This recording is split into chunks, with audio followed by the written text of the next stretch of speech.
నాయన మహారాజా ఇప్పుడేం చేస్తా మహారాజా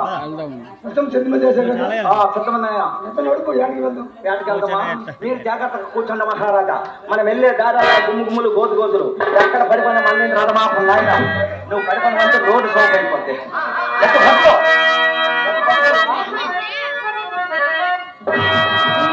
రోడ్డు బాబు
మంత్రి మహారాజా అక్కడేదా రథం మీద గాజులు ఏమిటి టోటల్ 3 దారులు అన్నయ్యా అదే సందేహం ఏ దారి నెట్టి వెళ్ళాలో నాకు తెలియట్లేదేగా మహారాజా ఆ కనబడుతున్న దారి ఈ 3 దారుల్లోనా కనబడుతున్న దారి ఎదురుగా ఆ దారి ఆ దారి పుల్లు సేవకరించే మార్గమయ్యా పుల్లు సేవకరించే మార్గం నాయన మనకు పుల్లుల దారి వద్దు నాయన మనం నాయన మనకు పుల్లుల వద్దు మరి ఏ దారి అందామయ్యా ఇంటికి వెళ్ళిపోదు మంత్రి దాన్ని వెళ్ళకపోతే ఈ కాదు పక్క దారి వెళ్ళాలి మరి ఈ దారి వెళ్తుంది ఆయన ఆ దారి ఎరువులు తెరించే మార్గం అయ్యా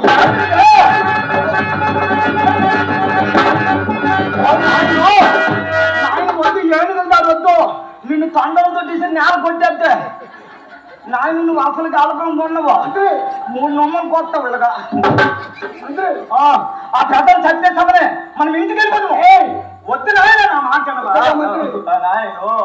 నీకిద్దరు భార్యలు అంటారా నీకు 2 పెన్షన్లు వెళ్ళిపోగలవు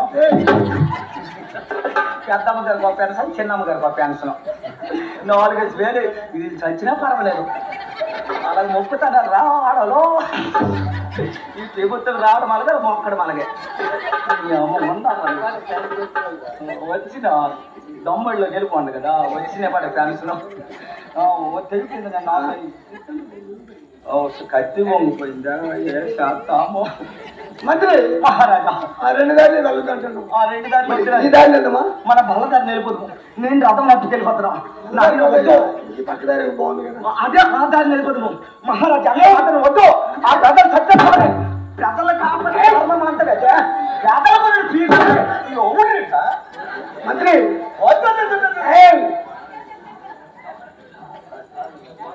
ముందుకైతే కూడా తగ్గడగలేదయ్యా యాది ఉందండి నాయన ఆ పుల్లు తగ్గదు నాయనతో వద్దు నాయన నీకు భయం లేదు నీ వెనక ఉంటాను నాయన నీకు భయం లేదు నీ వెనక ఉంటాను అలాగే ఒత్తులు పెద్ద పుల్లు వేసి అలాగే మహారాజు నేను కత్తి తేడా మర్చిపోను మా ఆవిడ వెనకన పెట్టింది అది పింపులు పట్టిందిరా ఎండ ఎక్కితే నా కత్తి ఎప్పుడు సాధనగా ఉంటుంది ఈ ముసురుకు మాత్రం పింపులు పట్టింది అది వెనక పెట్టింది నేను కత్తి కాలం మర్చిపోను నా మీద పులి వచ్చారు నువ్వు అది పొడిచా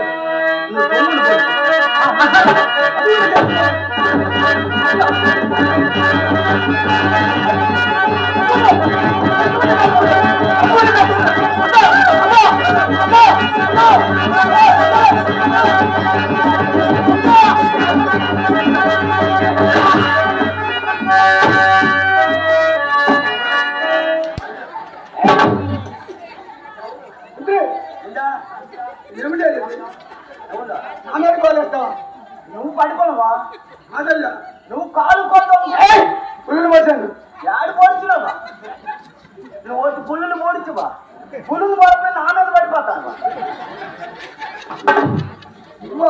నాయన పుల్లు అనుకోండియ్యా. ఏడు పుల్లు అనుకో దాన్ని పడితే వేగ నాయన నాన్న పడిపోతాను పుల్లు పుల్లు అనుకోండియ్యా. నాయన పుల్లే ఉన్నాయి కదా. బాగా అన్ని సామాన్లు ఉన్నాయి ఏడు చాయ్ చూడురా అన్ని సరిపోనాయి మంత్రి నాయన చాలా విధంగా ఉన్నాయా. ఏటి నా పులి ఏటి నేను అలా చాలా డేంజర్గా ఉన్నావయ్యా. అదిగో పక్కన వస్తుంది చూసావా? అది నాయన పసుకొని వస్తుంది. ఆ చెట్టు పులి దాన్ని కొడాలి. దాన్ని నువ్వు అతను వేసి ఇయ్యాలా ఏంటవా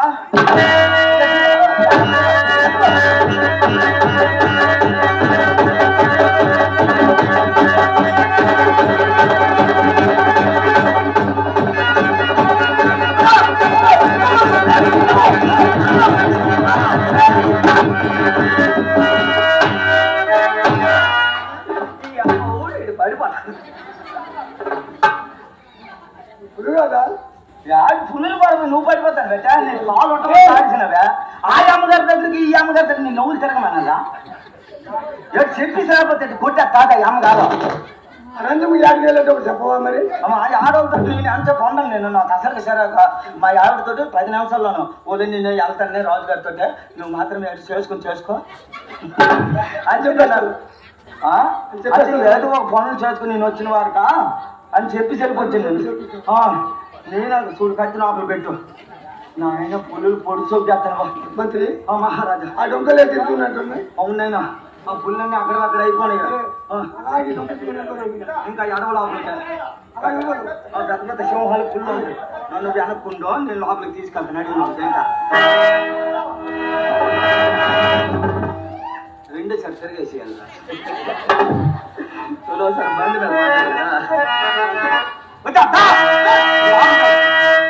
కొడు కొడు కొడు కొడు కొడు కొడు ఏంటంటాను? కొట్టువేనా కూడా కూడా కొరు కొరు కొరు కొరు కొరు కుర్రో కుర్రాడు కుడు అంటాను. జంతువులు పైన నోరు తొట్టుకుని కొడు కొడు కొడు కొడు కొడు అంతే నాయన జంతువుల పైన నోరు తొట్టుకుని వాళ్ళకి వచ్చేస్తా ఉంటుందా? భయం లేదయ్యా. నువ్వు మాత్రం శంకి చేసుకో 3 సెంట్లు చంపాం కదా. శంకవు నా భయం నాకు కొంత దగ్గరికి రాలేదు. నువ్వు వెనక కూకు నాయన